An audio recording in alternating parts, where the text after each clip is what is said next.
اپنی باری باروب انداز میں کہہ کر اس نے فون رکھ دیا۔ وہ اپنا سارا کام چھوڑ کر نہایت مستعدی سے کافی تیار کرنے لگی۔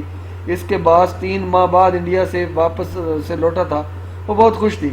کافی کی ٹرے اٹھائے، اس نے دروازہ ذرا سا بجا کر کھولا۔ عبدالرحمن پاشا کا آفس نہایت شاندار اور پرتعش انداز میں راستہ کیا گیا تھا۔ اس شیشے کی چمکتی سطح والی میز کے پیچھے ریوالونگ چیئر پہ ٹیک لگا کر بیٹھا وہ کھڑکی سے باہر پر سوچ نگاہوں سے دیکھتے ہوئے سگریٹ لبوں میں دبائے ہوئے تھا۔ ہلکی ہلکی بڑی شے میں وہ پہلے سے زیادہ باوقار لگ رہا تھا۔ دنیا کو وہ اچھا لگے یا برا، دیمت کو اس جیسا کوئی نہیں لگتا تھا۔ اس نے کافی میز پہ رکھی۔ السلام علیکم سر اینڈ ویلکم بیک، وہ مسکرا کر اپنے باس کو خوش آمدید کہہ رہی تھی۔ ہوں تھینکس، عبدالرحمن نے ایک سرسری نگاہ اس پہ ڈالی، پھر آگے ہوتے ہوئے سگریٹ انگلیوں میں پکڑ کر ایس ٹرے میں جھٹکا۔ وہاں راکھ کے بہت سارے ٹکڑوں کے اوپر ایک اور ٹکڑا آن پڑا تھا۔ پاشا کے متعلق ایک بات وہ جانتی تھی کہ وہ اتنی بے تحاشا اسموکنگ شدید پریشانی اور تفکر کے عالم میں کیا کرتا تھا۔ سر آپ کچھ اور لیں گے؟ وہ مؤدب کھڑی پوچھ رہی تھی۔ میرے کوٹ پہ داغ لگ گیا ہے، اسے صاف کر لاؤ۔ اس نے میز کی دوسری جانب رکھی کرسی کے کندھوں پہ ڈالے کوٹ کی جانب اشارہ کیا۔ خود وہ ٹائی کے ناٹ ڈھیلی کیے اور گرے شرٹ کے کف کھولے بیٹھا تھا۔ اس کے لباس بھی اس کی شخصیت کی طرح ہوتا تھا، نفیس اور شاندار۔ جی سر، دیمت نے احتیاط سے کوٹ اٹھایا اور باہر نکل گئی۔ تقریباً 15 منٹ بعد جب وہ سیاہی کا دھبا صاف کر کے لائی تو پاشا کا آفس سگریٹوں کے دھوئیں سے بھرا ہوا تھا۔ اس کے کافی جوں کی توں رکھی تھی، البتہ ایش ٹرے میں راکھ کے ٹکڑے بڑھ چکے تھے۔ سر آپ ٹھیک تو ہیں نا؟ کیا میں آپ کی کوئی مدد کر سکتی ہوں؟ اس نے صرف پیشہ ورانہ تکلف میں نہیں بلکہ دلی تفکر کے باعث پوچھا۔ اسے معلوم تھا کہ جواباً وہ اسے نو تھینکس کہہ کر واپس جانے کو کہے گا اور اپنے معاملات کسی سے شیئر نہیں کرتا تھا۔ ہوں بیٹھو، اس نے کرسی کی طرف اشارہ کیا۔ اس کے ہاتھ میں 2 سونے کی قیمتی انگوٹھیاں تھیں، وہ ہمیشہ پہنے رکھتا تھا۔ دیمت حیرت چھپاتی ہوئی بیٹھ گئی۔ دیمت وہ سگریٹ کے کش لیتے کھڑکی سے باہر ٹھاٹھے مارتے سمندر کو دیکھتے ہوئے بولا، تو اس کا لہجہ بے لچک اور سرد تھا۔ کسی غیر ملکی کو ترکی سے واپس بھیجنا ہو تو کیا کیا جائے؟ اتنی سی بات۔ سر کوئی غیر ملکی اگر ترکی میں رہ رہا ہو تو وہ یقیناً کسی وجہ سے رہ رہا ہوتا ہے۔ اسے جس چیز کی کشش ترکی میں نظر آ رہی ہے اس چیز کو ختم کر دینا چاہیے۔ اگر وہ کشش کسی انسان کی ہو، مثلاً ہسبینڈ کی، تو تب اس کشش کو ختم کرنا چاہیے۔ وہ کیسے؟ عبدالرحمن نے ذرا مسکرا کر اسے محفوظ انداز میں دیکھا۔ سر کوئی عورت اپنے شوہر کو صرف تب چھوڑتی ہے جب اسے یہ لگتا ہے کہ اس کے شوہر نے اسے دھوکہ دیا۔ شدید بدگمان ہوئے بغیر عورت اپنے شوہر کو کبھی نہیں چھوڑتی۔ تمہارا مطلب ہے کہ کوئی اس عورت کو اس کے شوہر کے خلاف بہکائے؟ او نو، اس نے ناگواری سے سر جھٹکا۔ وہ کیوں کسی کی بات پہ یقین کرے گی؟ جی سر، وہ کسی کی بات پہ یقین نہیں کرے گی، وہ صرف اپنے شوہر کی بات پہ یقین کرے گی۔ اور کوئی شوہر اپنے دھوکے یا اپنی بدعمالیوں کی داستان اپنے منہ سے اپنی بیوی کو کیوں سنائے گا؟ میں نے تو یہ نہیں کہا کہ وہ سب اپنی بیوی کو کہے۔ اب کہ دیمت ذرا معنی خیز انداز میں مسکرائی تھی۔ اور وہ یہ سب کسی اور سے کہے گا، اور اگر ٹائمنگ صحیح رکھی جائے تو اس کی بیوی اس کے علم میں لائے بغیر اس کی باتیں سن لے گی۔ ایک معصوم سا اتفاق۔ بات ختم کر کے دیمت نے ذرا سا شانے جھکائے۔ عبدالرحمن کی آنکھوں میں ایک چمک دار آئی۔ اس نے سگریٹ کا ٹکڑا ایش ٹرے میں پھینکا اور ذرا آگے ہو کر بیٹھا۔ مگر دیمت، کوئی آدمی کسی دوسرے کے سامنے اپنے کسی بد عمل کا ذکر کیوں کرے گا؟ میں نے کہا سر ٹائمنگ صحیح رکھی جائے تو سب ٹھیک رہے گا۔ وہ آدمی اپنے بد عمل کی داستان نہیں سنائے گا۔ وہ عمل کوئی بھی ہو سکتا ہے۔ بعض کام ایسے ہوتے ہیں جو کسی کو ہیرو بنا دیتے ہیں، مگر سیاق و سباق کے بغیر پیش کیے جائیں تو وہ ہیرو کو ولن بھی بنا دیتے ہیں۔ عبدالرحمن پاشا کی مسکراہٹ گہری ہوتی چلے گی۔ اس کے چہرے پہ چھائی فکر غائب ہو رہی تھی۔ دیمت، جو کام میں پچھلے 5 مہینوں میں نہیں کر سکا تم نے 5 منٹ میں کر دکھایا۔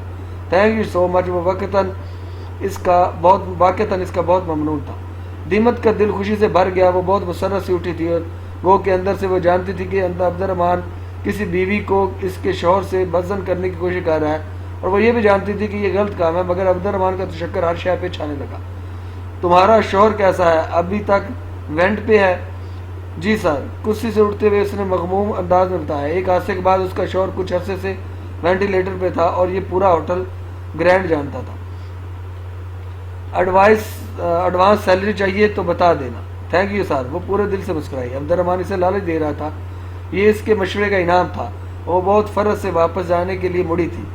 تمہارا ہیئر سٹائل بہت اچھا ہے دیمت۔ عبد الرحمن نے اس کے عقب سے پکارا تھا۔ اس کے قدم زنجیر ہو گئے، وہ بہت الجھن سے واپس پلٹی۔ عبد الرحمن اب ایک فائل اٹھا کر اس کے ورق گردانی کر رہا تھا۔ وہ بظاہر اس کی طرف متوجہ نہ تھا، مگر اس نے یہ بات کیوں کہی؟ پچھلے 3 برسوں میں تو اسے کبھی دیمت کے بالوں کا خیال نہیں آیا، اور نہ ہی وہ عورتوں سے شغف رکھنے والا بندہ تھا، پھر اس نے یہ کیوں کہا؟ تھینک یو سر، وہ تذبذب سے بولی۔ ویسے تمہارا پچھلا ہیئر سٹائل بھی اچھا تھا۔ پچھلا؟ اس نے بہت الجھ کر اپنے باس کو دیکھا۔ وہ کیا کہہ رہا تھا؟ دیمت نے تو پچھلے 3 برسوں میں سوائے اس کٹنگ کے دوسری کوئی کٹنگ نہیں کرائی تھی۔ ہاں، جو انطالیہ کے ساحل پہ تھا، تم پہ گھنگریالے سرخ بال اچھے لگتے تھے۔ وہ فائل کی طرف متوجہ بہت سرسری انداز میں کہہ رہا تھا۔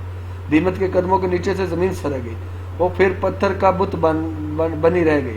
ایک دم کمرے میں گھٹن بہت بڑھ گئی تھی، اسے سانس نہیں آ رہا تھا۔ وہ بدقت تمام باہر نکلی اور اپنی کرسی پہ ڈھہ سے گئی۔ انطالیہ کا ساحل، سرخ گھنگریالے بال۔ 6 سال پہلے اس نے ایک ایکس ریٹ میگزین کے لیے ماڈلنگ کی تھی۔ وہ بدنام زمانہ میگزین صرف انطالیہ میں چھپتا تھا اور وہاں سے باہر نہیں جایا کرتا تھا، مگر تب سے اسے پیسے چاہیے تھے اور وہ نشے میں تھی۔ بعد میں وہ شرمندہ تھی، اس نے وہ شہر، وہ جگہ، سب کچھ چھوڑ دیا تھا۔ اس کے خاندان، اس کے دوستوں، کبھی کسی کو اس میگزین کے ان چند کاپیز کا علم تک نہیں ہوا تھا۔ وہ کہا میگزین تو شاید اب ردی کا ڈھیر بن گیا، اس دنیا سے ہی غائب ہو گیا۔ تو عبد الرحمن پاشا کو کیسے پتہ چل گیا؟ وہ سر دونوں ہاتھوں میں گرائے بیٹھی تھی، اس کی بے لچک آواز کی دھمکی وہ سمجھتی تھی۔ اگر اس نے یہ گفتگو کسی کے سامنے دہرائی تو وہ میگزین منظر عام پہ آ جائے گا اور اس کا گھر، اس کے گھر، بچے، زندگی سب تباہ ہو جائیں گے۔ اس نے چہرے کو بے بس متنفر نگاہوں سے ARP کے آفس کے بند دروازے کو دیکھا۔ بلیک میلر، اس کی آنکھوں میں بے اختیار آنسو امنڈ آ رہے تھے۔ اسے آج علم ہوا تھا کہ عبد الرحمن پاشا نے کیسے ہر شے کو اپنے قابو میں کیا تھا۔ بند دروازے کے اس پار کھڑکی کے سامنے کھڑا تھا، اس کے ہاتھ میں اس کا قیمتی موبائل تھا جس پہ وہ کوئی نمبر ڈھونڈ رہا تھا۔ ایک نمبر پر آ کر اس کا ہاتھ تھم گیا اور وہ نمبر اس نے انگریزی میں ڈیرسٹ بردر کے نام سے محفوظ کر رکھا۔ اب اس نمبر پہ رابطہ کرنے کا وقت آ گیا تھا۔ اگر وہ ہر چیز ویسے ہی ہو جاتی جیسے وہ سوچ رہا تھا تو اس نے مسکرا کر اس کے نمبر کو دیکھا اور پھر اس کے نام پیغام لکھنے لگا۔ میں انڈیا سے واپس بیوقدہ آ چکا ہوں، کیا ہم مل سکتے ہیں؟ پیغام جانے کے پورے 1.5 منٹ بعد اسی نمبر سے جواب آیا، جہنم میں جاؤ تم، میں تمہاری شکل بھی نہیں دیکھنا چاہتا۔ وہ پیغام پڑھتے ہوئے محفوظ سے انداز میں ہنس پڑا، پھر مسکرا کر سر جھٹکتے ہوئے جوابی پیغام لکھنے لگا۔ میں جہنم میں بعد میں جاؤں گا، پہلے تم سے تو مل لوں۔ تم ہوٹل گرینڈ آؤ گے یا میں استقلال اسٹریٹ میں برگر کنگ پہ آ جاؤں؟ سینڈ کا بٹن دباتے وقت وہ جانتا تھا کہ اس کے برادر ڈے ریسٹ کا جواب ان دونوں جگہوں میں سے کوئی ہوگا۔ وہ انکار نہیں کرے گا، اور اس نے آج تک عبد الرحمن کو نہ نہیں کی تھی، وہ اسے نہ کبھی نہیں کر سکتا تھا۔ حیا اس صبح جب حلیمہ آنٹی کے گھر سے واپس آ رہی تھی، اس کے موبائل پہ جہان کا پیغام آیا تھا۔ بگی سے اترتے وقت اس نے پیغام کھول کر پڑھا، سنو میں ابھی ذرا کام سے بیوقدہ آ رہا ہوں، دوپہر میں ملتے ہیں، لنچ ساتھ کریں گے، ٹھیک؟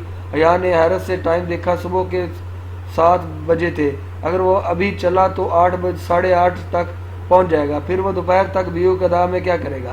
اس کا کب سے اس جزیرے میں کوئی کام ہونے لگا؟ وہ الجھتی اندر آئی تھی۔ بیگ بیڈ پہ رکھتے ہوئے اس نے موبائل پہ جہان کا نمبر ملایا، نمبر بزی جا رہا تھا۔ اس نے فون رکھا اور چوکھٹ میں آ کھڑی ہوئی، سامنے عائشہ اور بہارے اپنی چیزیں اکٹھی کرتی نظر آ رہی تھی۔ انہوں نے اب جنگل جانا تھا۔ آج میں تمہارے ساتھ نہیں جا سکوں گی عائشہ، جہان آ رہا ہے، وہ ذرا الجھتی سی بتا رہی تھی۔ شور، عائشہ نے سمجھ کر سارا لا دیا اور تھیلا لیے باہر چلی گئی۔ پھر 8 بجے کے قریب وہ سنگھار میز کے سامنے آ کھڑی ہوئی۔ جہان آ رہا تھا، اسے ڈھنگ سے تیار ہو جانا چاہیے۔ اس نے ہلکے ہلکے نم بالوں میں برش پھیرا اور پھر ایک دروازے سے وہ تھیلی نکالی جس میں اس کا تیسرا موتی رکھا تھا۔ بہارے کے سلور چین میں اس نے وہ موتی ویسے ہی پرو دیا جیسے وہ دونوں بہنیں پروتی تھی، اور چین گردن سے لگا کر دونوں ہاتھ پیچھے لے جا کر ہک بند کر دیا۔ تنگ زنجیر گردن سے چپک گئی تھی اور درمیان میں اٹکا موتی مزید چمکنے لگا تھا۔ اب اس نے پھر سے جہان کا نمبر ملایا، گھنٹی جا رہی تھی۔ ہیلو جہان، بولو تم۔ پیچھے بازار کا مخصوص شور تھا، بہت سے بندے ایک ساتھ بول رہے تھے۔ جہان تم پہنچ گئے؟ ہاں، میں تم سے دوپہر میں ملتا ہوں۔ تو تم دوپہر تک کیا کرو گے ادھر؟ وہ ذرا رکا، میں ایک دوست سے ملنے آیا ہوں، ابھی اس کا پاس جا رہا ہوں۔ کون سا دوست؟ اچنبے سے پوچھتے ہوئے اسے احساس ہوا کہ جہان نے سوائے علی کرامت اور اس کی ماں کے کبھی اپنے دوستوں کا ذکر نہیں کیا؟ کیا اس کا کوئی دوست نہیں تھا یا وہ اپنے دوستوں کا ذکر مستور رکھتا تھا؟ ہے کوئی تم نہیں جانتی؟ اچھا میں فارغ ہو کر کال کرتا ہوں۔ وہ اجرت میں لگ رہا تھا۔ اوکے۔ اسے فون کان سے ہٹایا، پھر سوچا کہ لنچ پر ہی پوچھ لے گی کیونکہ وہ جان کو اس سفید محل میں نہیں بلانا چاہتی تھی۔ سو جلدی سے فون کان سے لگا کر ہیلو جان کہا کہ مباد اس نے فون بند نہ کر دیا ہو۔ جان بھی فون بند کرنے کی بجائے کان سے ہٹا کر دوسری جانب کسی سے بات کرنے میں مصروف تھا۔ اس نے یقیناً حیا کا ہیلو نہیں سنا۔ وہ ترکی میں کچھ کہہ رہا تھا، کوئی مبہم سا فکرہ جس میں حیا کو صرف اوتل گرینڈ سمجھ میں آیا تھا۔ ساتھ ہی رابطہ منقطع ہو گیا۔ اوتل گرینڈ یعنی ہوٹل گرینڈ۔ جہان نے ہوٹل گرینڈ کا ذکر کیا، یعنی وہ ہوٹل گرینڈ جا رہا ہے۔ وہ حیران ہونے کے ساتھ ساتھ پریشان بھی ہوگی۔ کیا جہان کو علم نہیں کہ وہ عبد الرحمن پاشا کا ہوٹل ہے، اور پاشا تو اب بیو قدا واپس آ گیا ہے۔ لوگ عموماً ریسٹورنٹ میں ہی ملتے ہیں، اس لیے اس نے یقیناً اپنے دوست کو وہی مقام بتایا ہوگا۔ وہ جہان تو سرے سے کسی عبد الرحمن پاشا کو نہیں مانتا تھا۔ پھر اچھا چھوڑو سب، دوپہر میں اس سے ملنا تو پوچھ لینا۔ سارے خیالات ذہن سے جھٹکتی وہ پزل باکس کو لے کر اٹھی اور اسٹڈی میں آ کر بیٹھی۔ کچھ دیر تو وہ باکس کو الٹ پلٹ کر کے دیکھتی رہی، پھر ایک دم ایک نہج پہ پہنچ کر وہ باکس کے میز پہ راکھ کے اٹھی اور تیزی سے سیڑھیاں پھلانگتی نیچے آئی۔ زرد لمبے فراق پہ اس نے بھورا سٹول شانوں کے گرد سختی سے لپیٹ رکھا، بال یوں ہی کھلے رہنے دیے۔ پرس میں کالی مرچ کا سپرے رکھ کر وہ باہر نکل آئی۔ اسے معلوم تھا کہ وہ آج جب تک جہان کو اور ہوٹل گرینڈ کو نہیں دیکھ لے گی اسے بے چینی لگی رہے گی۔ اب چاہے اس کے لیے اسے تنہا کیوں نہ سفر کرنا پڑے، ویسے بھی جزیرہ چھوٹا سا تھا۔ ہوٹل گرینڈ اس کی عقبی پھولوں کی مارکیٹ اس محل سے قریباً 15 منٹ کے ہارس رائڈ پہ تھی، مگر بندرگاہ سے اس جگہ کا فاصلہ 5-10 منٹ اوپر تھا۔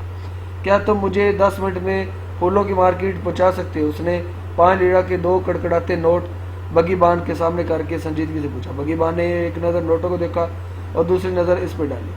تمام اوکے۔ اگلے ہی لمحے اس کی بگی کے دونوں گھوڑے پتھریلی سڑک پہ دوڑ رہے تھے۔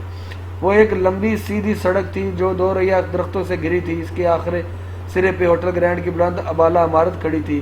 عمارت کے پیچھے ساحل تھا، گویا یہاں سے نظر نہیں آتا تھا۔ عمارت پوری کالونی میں ممتاز دکھتی تھی کیونکہ اس آس پاس چھوٹے موٹے کیفے تھے یا پھر پھولوں کی دکانیں۔ پھولوں کی مارکیٹ یہاں سے شروع ہو کر ہوٹل کے حق میں پچھلی گلی تک پھیلی ہوئی تھی۔ وہ پھولوں کے ایک سٹال پہ جا کھڑی ہوئی اور یوں ہی بے توجہی سے پھول اٹھا کر دیکھنے لگی، بے چین نگاہیں بار بار اٹھا کر ہوٹل کے دروازے کا طواف کرتی۔ پتہ نہیں جہان نے آنا بھی تھا یا اس نے یوں ہی اس ہوٹل کا تذکرہ کیا تھا۔ تبھی گلی کے سرے پہ ایک بگی رکتی دکھائی دی۔ اس میں نیچے اترنے والا بلا شبہ جہان ہی تھا۔ اس نے یہ سر پہ سرخ پی کیپ لے رکھی تھی، اب وہ والیٹ سے پیسے نکال کے بگی بان کو دے رہا تھا۔ حیا جلدی سے ایک اونچے شیلف کے پیچھے جا کھڑی ہوئی جس پہ گملے رکھے تھے۔ گملے اور پھولوں کی جھڑکی ٹانیوں کے درمیانی دروازوں سے اسے وہ منظر نظر آ رہا تھا۔ پیسے دے کر وہ آگے بڑھا۔ اب وہ ہوٹل کی مخالف سمت میں ساتھ جھکائے جیبوں میں ہاتھ ڈالے چلتا جا رہا تھا۔ اس کا رخ ہوٹل کا عقبی گلی کی جانب تھا۔ بے چارہ آیا ہوگا کسی دوست سے ملنے، وہ کیوں اس کے پیچھے پڑ گئی ہے، وہ کیوں اس کا تعاقب کر رہی ہے؟ اس نے جھنجھلا کر خود کو کوسا۔ جہان کے آس پاس سڑک پہ بہت سے لوگ دوسری سمت میں جا رہے تھے، وہ بھی اس ریلے کے پیچھے چل دی۔ اب جہان کو پکارنا بے وقوفی کے سوا کچھ نہیں تھا، بس وہ کہیں کسی کیفے میں چلا جائے تو وہ واپس چلی جائے گی۔ گلی کے دوراہے پہ پھولوں کا ایک بڑا سا سٹال لگا تھا۔ اس کے سامنے آ کھڑی ہوئی اور ایک فلاور میگزین اٹھا کر چہرے کے سامنے کر لی۔ میگزین کی اطراف سے اسے گلی کی عقبی حصہ نظر آ رہا تھا جہاں دور آخری سرے پہ ہوٹل گرینڈ کی پشت تھی۔ وہاں ایک چھوٹا سا پرائیویٹ پارکنگ لاٹ بنا تھا، مستعد گارڈ پہرا دے رہے تھے۔ یقیناً وہ ہوٹل کے مالکان کے لیے تھا۔ وہ یقیناً وہاں پر کوئی پرائیویٹ لفٹ بھی ہوگی جو ہوٹل کے اعلیٰ عہدے داران کو ڈائریکٹ اپنے فلور تک پہنچا دیتی ہوگی۔ اس نے میگزین کو کور کا کنارہ ذرا سا موڑ کر دیکھا۔ جہان اسی طرح سر جھکائے چلتا ہوا سامنے جا رہا تھا، گرینڈ کی عقبی طرف۔ سیلز مین اب اس سے کیا چاہیے پوچھ رہا تھا۔ ٹیولپس، سبز رنگ کا ٹیولپ مل سکتا ہے؟ اس نے ارد گرد ٹیولپ کے پھولوں کو دیکھتے ہوئے وہ رنگ پوچھا جو استنبول قرارز پہ شاید ہی ملتا اس کے خیال میں۔ سبز رنگ کا ٹیولپ؟ دکاندار ذرا حیران ہوا، پھر بولا، مل جائے گا۔ اتنے زیادہ کیوں ہوتے ہیں ٹیولپ؟ استنبول میں، جہاں دیکھو ٹیولپس ہی نظر آتے ہیں۔ اس نے جلدی سے دوسرا سوال جھاڑا۔ کن اکھیوں سے اسے جہان اب پارکنگ لاٹ تک پہنچتا نظر آ رہا تھا۔ وہاں رک کر اس نے ایک والٹ نکال کر گارڈ کو کچھ دکھایا، شاید اپنا آئی ڈی کارڈ۔ نفی میں سارا لا کر جواباً کچھ کہہ رہا تھا۔ ٹیولپس تو استنبول کا سمبل ہے۔ کیا آپ نے ٹیولپ فیسٹیول کے بارے میں دکاندار جوش و خروش سے فیسٹیول کے بارے میں بتانے لگا، جس میں سے قطعاً کوئی دلچسپی نہ تھی۔ وہ بظاہر سارا لا کر سنتی، گائے بگائے ایک نگاہ ہوٹل کے عقبی پارکنگ لاٹ پہ ڈال لیتی تھی، جہاں وہ ابھی تک کھڑا گارڈ سے کچھ کہہ رہا تھا۔ جب تک وہ واپس پلٹا، حیا اسٹول پر بیٹھ کر میگزین چہرے کے سامنے کیے پھولوں میں کیموفلاج ہوئی بیٹھی تھی۔ اب بس جہان چلا جائے تو وہ کافی تو وہ بھی خاموشی سے نکل جائے گی۔ یہ بیٹھ کر میگزین، کسی نے نرمی سے میگزین اس کے ہاتھ سے کھینچا۔ اس نے چونک کر دیکھا۔ جب اپنا چہرہ چھپانے کے لیے میگزین اس کے سامنے کرتے ہیں تو اس کو الٹا نہیں پکڑتے۔ عین اس کے سر پہ کھڑے جہان سکندر نے نرم سی مسکراہٹ کے ساتھ کہہ کر میگزین سیدھا کر کے اسے تھمایا۔ اگر زمین پر گر جانے سے زیادہ مغالبہ امیز محاورہ ہوتا تو اس وقت حیا سلمان پر صادق اترتا۔ وہ قدرے بکھلا کر کھڑی ہوئی۔ اوہ، تم ادھر کیا کر رہے ہو؟ جواباً جہان نے مسکراہٹ دبائے سوالیہ آبرو اٹھائی۔ نہیں، بلکہ نہیں، میں ادھر کیا کر رہی ہوں؟ وہ ذرا خفت سے مسکرائی۔ میں ایک کام سے آیا تھا اور تم شاید میرے پیچھے۔ وہ مسکرا کر بولا، مگر اس کا چہرہ ذرا سستا ہوا لگ رہا تھا، جیسے تھکا۔ نہیں، تمہارے پیچھے کیوں؟ میں بھی ایک کام سے آئی ہوں۔ وہ ذرا سنبھل کر بولی، البتہ دل ابھی تک یوں ہی دھک دھک کر رہا تھا۔ واقعی؟ ہاں، میں اس علاقے پہ ایک رپورٹ لکھ رہی ہوں، حالانکہ ایک جرنلسٹ دوست کے لیے۔ بہت دلچسپ ہے۔ جہاں نے جواباً نگاہیں جھکا کر اس کے خالی ہاتھوں کو دیکھا۔ اور تم کاغذ کے بغیر ہی رپورٹ لکھتی ہو؟ یہ نوٹ بک کہاں گئی؟ یہ رکھی ہے۔ اس نے بہت اطمینان سے ٹی سٹال کے اس طرف دکان کے کاؤنٹر پہ رکھی نوٹ بک اٹھائی اور اسے سینے سے لگا کر بازو لپیٹے ہوئے مسکرا کر جہان کو دیکھا۔ جہان نے گردن موڑ کر دکاندار کو دیکھا۔ دکاندار نے ایک قلم میز سے اٹھا کر حیا کی طرف بڑھایا۔ یہ آپ کا قلم؟ کیا میرے انٹرویو کے ساتھ میری تصویر بھی چھپے گی؟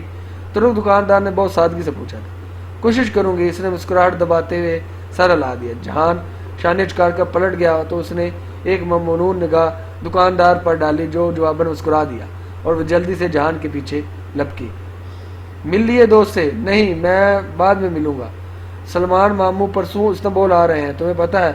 وہ دونوں ساتھ ساتھ جزیرے کے ایک گلی میں چل رہے تھے جب جہان نے بتایا۔ ہاں معلوم ہے، اس لیے آج میں تمہارے ساتھ واپس چلی جاؤں گی۔ اس نے ابھی کا ترتیب دیا اور پروگرام بتایا۔ ابا نے جب اپنے کاروباری ٹرپ کا ذکر کیا تھا تو اس نے استنبول واپس جانے کا تہیہ کر لیا تھا۔ اب جہان کے آنے سے آسانی ہو گئی تھی، اس سے زیادہ چھٹیاں وہ افورڈ نہیں کر سکتی تھی۔ عیسیٰ کی پہاڑی کس طرف ہے؟ جب سڑک ختم ہو گئی، وہ پہاڑی راستے پہ چڑھنے لگے تو جہان ایک جگہ رک گیا۔ وہ ذرا متذبذب انداز میں دو مخالف سمتوں میں جانے والی پہاڑی راستوں کو دیکھا۔ یہ کیسے ہو گیا؟ جہان سکندر اپنے ترکی کے راستے بھول گیا۔ وہ جتا کر مسکراتی ایک سمت اوپر چڑھنے لگی۔ ٹھنڈی آواز سے اڑتی شال اس نے سختی سے شانوں کے گرد لپیٹ کر پکڑ رکھا تھا۔ اڑتی شال کو اس نے سختی سے شانوں کے گرد لپیٹ کر پکڑ رکھا تھا۔ جہان سکندر، جب بیوق ادا تمہارے اور ڈی جے کے ساتھ آیا تھا تو اس وقت وہ 2 سال بعد ادھر آیا تھا، اور مجھے یاد ہے تب بھی ڈی جے کے فون کرنے پہ تم بمشکل راضی ہوئے تھے، اور تم اس وقت ڈی جے کے ساتھ بیٹھی ہماری باتیں سن رہی تھی۔ مجھے تو ڈی جے نے بتایا تھا کہ تم مصروف ہو، اور اس کے پیچھے پہاڑی پہ چڑھتے ہوئے ہلکے سے مسکرا کر بولا۔ اس نے بعد میں بتایا تھا۔ وہ مڑی نہیں، مگر اسے حیرت ہوئی تھی کہ جہان کو اتنی پرانی بات اتنی جزائیت سے یاد تھی۔ عیسیٰ کی پہاڑی کی چوٹی پہ وہ یوں ہی چھوٹی چھوٹی باتیں کرتے پہنچ ہی گئے تھے۔ پہاڑی کی چوٹی کسی سرسبز لان کی طرح چپٹی اور گھاس سے ڈھکی تھی۔ وہاں فاصلے پہ بہت اونچے درخت لگے تھے، یوں جیسے کسی یونیورسٹی کا کیمپس کا لان ہو۔ دور دور ٹولیوں میں لوگ بیٹھے تھے۔ ایک طرف ایک چکور بلاک کی مانند لکڑی کی عظیم الشان قدیم عمارت تھی۔ وہ ایک خستہ حال قدیم یونانی یتیم خانہ تھا، جس کے دیکھنے لوگ دور دور سے ہل جیسس پہ آتے تھے۔ وہ دونوں ایک درخت تلے آ بیٹھے۔ حیا نے اتنے تنے سے ٹیک لگا لی جہان کو، جب کہ جہان اس کے قریب ہی کونی کے بل گھاس پہ نیم دراز ہو گیا۔ اسے بے اختیار ٹاپ کپی کے عقبی برآمدے کا منظر یاد آیا جب وہ دونوں اسی طرح بیٹھے تھے، لمحے جزیرے کی ہواؤں سے پھسلتے لکڑی کی قدیم عمارت پہ گر رہے تھے، گویا بارش کے اندیکھے قطرے۔ عمارت کے قریب چند لڑکے گھاس سے ہٹ کر ایک الاؤ کے گرد بیٹھے باتیں کر رہے تھے۔ الاؤ سے آگ کی لپٹیں اٹھ کر فضا میں گم ہو رہی تھی۔ جہان تم نے کبھی اپنی جلد پہ جلنے کا زخم محسوس کیا ہے؟ وہ دور اس الاؤ کو دیکھتی پوچھ رہی تھی۔ غریب شیف دن میں کئی بار ہاتھ جلاتا ہے میڈم۔ اس نے ایک نگاہ جہان پہ ڈالی۔ اس نے سوال ضائع کیا تھا۔ یہ بات اسے میجر احمد سے پوچھنی چاہیے تھی۔ اس نے سوال غلط بندے سے کیا تھا۔ تم ہر وقت اپنے آپ کو اتنا غریب کیوں کہتی ہو؟ لمحے بھر کو اسے جہان پہ بے طرح غصہ آیا تھا۔ استقرار اسٹریٹ میں تمہارا ریسٹورنٹ ہے، جہانگیر میں تمہارا گھر ہے، اور جس روز ہم پاکستان آئے تھے میں نے دیکھا تھا ایک سے بڑھ کر ایک قیمتی گیجٹ تمہارے کمرے میں رکھا تھا۔ اب وہ سب تو تمہیں گفٹ نہیں ملے تھے نا؟ تم زخم کی بات کر رہی تھی، تمہاری گردن کا زخم ٹھیک ہوا؟ وہ بغیر شرمندہ ہوئے بہت ڈڈائی سے موضوع بدل گیا۔ میرے زخم بہت سے ہیں، میں نے ان کا شمار چھوڑ دیا۔ وہ ذرا تلخی سے کہتی رخ موڑ کر قدیم خستہ حال عمارت کو دیکھنے لگی۔ حرکت کرنے سے اس کے کان کی بالی میں موجودہ ہلکی موتی ہلنے لگے تھے، مگر جہان کو تو یاد بھی نہیں ہوگا کہ یہ موتی اس نے حیا کو دیا تھا۔ تمہاری رپورٹ کہاں تک پہنچی؟ وہ مسکراہٹ دبائے اسے دیکھتے ہوئے پوچھنے لگا، جیسے اسے ابھی تک یقین نہیں ہو کہ یا اتفاق سے پھولوں کی مارکیٹ میں تھی۔ بہت دور تک۔ سننا چاہو گے؟ ہاں، تم نے اس بیچارے دکاندار سے پھولوں کے متعلق کون سا راز اگلوایا؟ ذرا میں بھی تو سنوں۔ وہ کونی کے بال ذرا اوپر ہو کے بیٹھتے ہوئے بولا، میں پھولوں کے متعلق نہیں، عبد الرحمن پاشا، اس کے گمشدہ بھائی اور ہوٹل گرینڈ کے متعلق رپورٹ لکھ رہی ہوں۔ اور زندگی میں پہلی بار اس نے جہان کے چہرے سے رنگ اڑتا دیکھا۔ وہ ایک دم سیدھا ہو کر بیٹھا۔ تم مذاق کر رہی ہو؟ نہیں، مگر اب تم یہ مت کہنا کہ استنبول میں عبد الرحمن پاشا نامی کوئی بندہ نہیں رہے۔ وہ ہے اور وہ ہوٹل گرینڈ کا مالک ہے، لیکن تم جانتے ہو اس ہوٹل کا اصل مالک کون تھا؟ جہان نے جواباً سوال نہیں کیا، وہ بنا پلک جھپکے اسے دیکھ رہا تھا۔ اس کا چھوٹا بھائی عبد الرحمن کا ایک چھوٹا بھائی تھا جو اچانک 1.5-2 سال قبل منظر عام سے غائب ہو گیا۔ اگر آج وہ ادھر ہوتا تو عبد الرحمن پاشا اتنا مضبوط اور ناقابل شکست نہ بنا بیٹھا ہوتا۔ میں وہ وجہ تلاش کر رہی ہوں جس کے باعث اس کا بھائی روپوش ہوا ہے۔ تم یہ سب جان کر کیا کرو گی؟ وہ بہت الجھن سے اسے دیکھ رہا تھا۔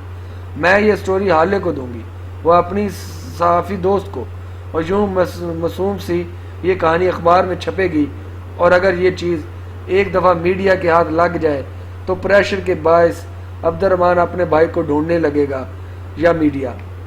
وہ بہت جوش سے بولتی جا رہی تھی۔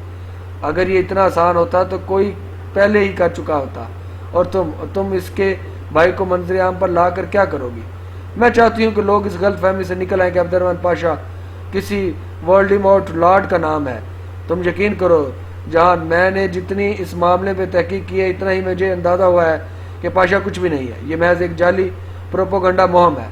بعض لوگ خود کو طاقتور کہلا کر اپنی انا کی تسکین پہنچاتے ہیں۔ میں قانون پڑھ رہی ہوں اور مجھے ان باریکیوں کا پتہ ہے۔ اچھا ہوا تم نے بتا دیا تم قانون پڑھ رہی ہو، ورنہ میں تو اب تک بھول ہی چکا تھا۔ بات مت بدلو۔ تم سوچ بھی نہیں سکتے کہ جب میڈیا میں یہ بات آئے گی ہوٹل گرینڈ کا اصل مالک جنان نہیں بلکہ کسی چھوٹی سی جگہ پہ گمنامی کی زندگی بسر کر رہا ہے، تو اس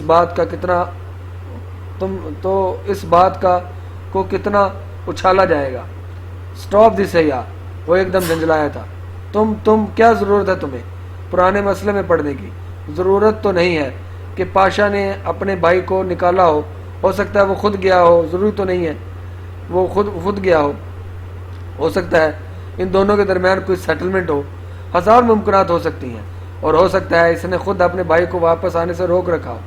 اگر اخبارات اس خبر کو اچھالیں گے تو عبد الرحمن پاشا اس خود ساختہ شہرت کے غبارے سے ہوا ساری ہوا نکل جائے گی۔ وہ بہت مزے سے بولی تھی، پھر جہان کے تاثرات دیکھ کر اچنبھا ہوا۔ وہ بہت مضطرب اور کوفت زدہ سا لگ رہا تھا۔ عبد الرحمن پاشا کو کوئی فرق نہیں پڑے گا، فرق پڑے گا تو اس کے بھائی کو ہے۔ یا بہت سے لوگ نئی زندگیاں شروع کر لیتے ہیں. وہ خود بھی اپنی اپنی زندگی میں نہیں لوٹنا چاہتے. اس طرح اس کو ایکسپوز کر کے تم اس کی زندگی مشکل میں ڈال دو گی. خواہ مت پڑو ان لوگوں کے مسئلوں میں. چلو چلتے ہیں, مجھے واپس کام پہ بھی پہنچنا ہے. اب میں ڈرامے کے دوران ریکویسٹ کروں گا کہ ابھی تک جن لوگوں نے میرا چینل سبسکرائب نہیں کیا پلیز میرا چینل سبسکرائب کر دیں اور بیل آئیکن دبا دیں. وہ ایک دم سے اٹھ کھڑا ہوا. اس کے انداز میں واضح اضطراب تھا. تم کو اپنے دوست سے نہیں ملنا؟ جہاں نے رک کر ایک نظر اسے دیکھا, پھر نفی میں سارا لایا. نہیں, پھر کبھی مل لوں گا. مجھے سامان پیک کرنے میں ذرا وقت لگے گا. تم پورٹ پہ میرا انتظار کر سکتے ہو. میں تب سامان لے کر سیدھی وہیں آ جاؤں گی. میں تمہارے ساتھ ہی چلتا ہوں تمہاری دوست کے گھر. نہیں, تم بور ہو جاؤ گے. مجھے ساتھ والی آنٹی سے کچھ چیزیں لینی ہیں. وقت لگ جائے گا. میں تمہیں پورٹ پہ ملوں گی. وہ جہان کو عائشہ گل کے گھر کے باہر لگی ARP کی تختی دکھانے کے متحمل ہرگز نہیں تھی. اوکے, اس نے زور نہیں دیا. وہ شانے اچکار کر ساتھ جھکائے نیچے اترنے لگی. وہ کسی اور بات پہ الجھا ہوا لگ رہا تھا. گھر آ کر اس نے جلدی سامان پیک کیا. فون کر کے عائشہ سے معذرت کی اور دوبارہ آنے کا وعدہ کر کے ابا کی آمد کا بتا کر جب وہ اپنا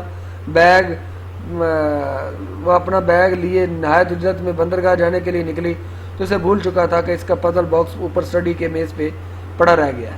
دوپہر کی سرخی بیو کدا کی سرسبز درختوں سے کھڑی گھری گلی پہ چھا رہی تھی. بلند و بالا عثمانی محل کے سفید ستون سنہری روشنی میں چمک رہے تھے. عبد الرحمن ٹائی کے ناٹ ڈھیلا کرتا گول چکر دار زینے اوپر چڑھ رہا تھا اور اس کے جوتوں کی دمک پہ کچن میں کام کرتی عائشہ کے سبزی کاٹتے ہاتھ رک گئے. گھر میں جوتوں سمیت صرف عبد الرحمن ہی گھما کرتا تھا. وہ مڈل کلاس ترکوں کی طرح گھر سے باہر کبھی جوتے نہیں اتارتا تھا بلکہ استنبول کے ہائی ایلیٹ کی طرح کلین پہ بھی جوتے پہن کر بہت تفاخر سے چلا کرتا تھا. عائشہ نے صبح ہی اسے SMS کر دیا تھا کہ حیا کل چلی گئی ہے اور رات میں آنے بھی آ گئی تھی. وہ چاہے تو گھر آ سکتا ہے. سو وہ آ گیا تھا. اس نے جلدی سے سنک کی ٹوٹی کھولی, ہاتھ دھوئے اور انہیں خشک کیے بنا باہر نکلی تو اسے عبد الرحمن بلائی منظر کی راہداری کے پہلے دروازے میں داخل ہوتا دکھائی دیا تھا. وہ اسٹڈی میں جا رہا تھا. عائشہ تیز قدموں سے اس کے پیچھے جنہیں چڑھنے لگی. اسٹڈی روم کا دروازہ پورا کھلا تھا. عبد الرحمن ایک بک شیلف کے سامنے کھڑا کتابیں الٹ پلٹ کر دیکھ رہا تھا. السلام علیکم. اس نے چوکھٹ میں رک کر سلام کیا.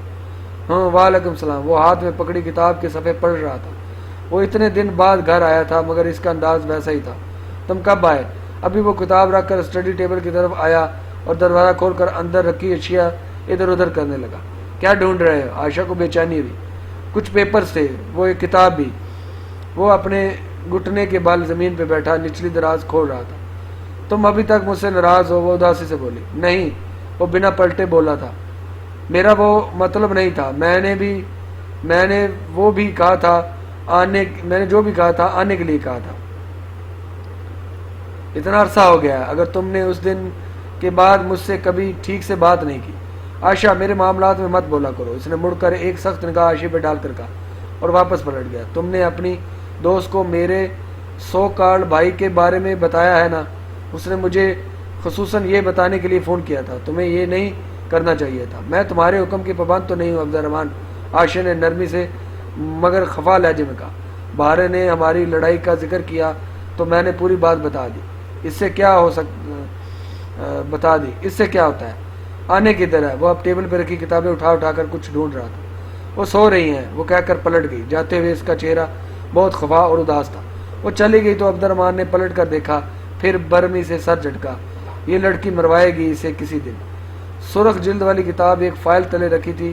اس نے گہری سانس لے کر کتاب اٹھائی اور اس کے اندر وہ کاغذات پڑے تھے جو اس نے پہلے وہاں رکھے تھے. کتاب اٹھا کر وہ پلٹنے ہی لگا تھا کہ اس کی نگاہ ایک شے پر رک گئی. وہ ایک سیاہی مائل پزل باکس تھا جس کے چاروں اطراف جلی ہوئی لگتی تھی. وہ ان پہ سنہری حروف ابھرے ہوئے تھے. عبد الرحمن نے کتاب واپس رکھی اور آہستہ سے وہ باکس اٹھایا.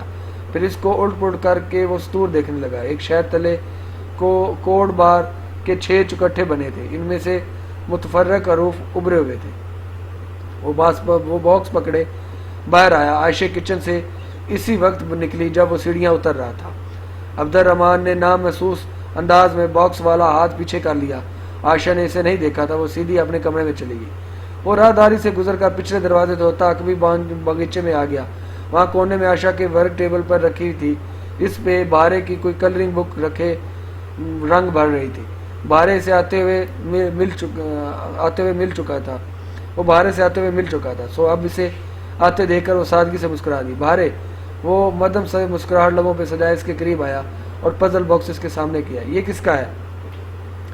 او یہ تو حیا کا ہے. وہ یہی بھول گئی. وہ حیرت سے بولی. کل اس کا کزن آیا تھا تو اسے جلدی میں جانا پڑا. تمہیں پتہ ہے اس کا کزن بہت ہینڈسم ہے. یہ حیا کا ہے. عبد الرحمن نے اس کی آنکھوں میں دیکھتے ہوئے دہرایا. ہاں یہ اسے کسی نے دیا تھا. کس نے؟ وہ بنا پلک جھپکے بہارے کی طرف دیکھ رہا تھا. یہ تو مجھے پتہ نہیں. بہارے نے شانے چکا دیے.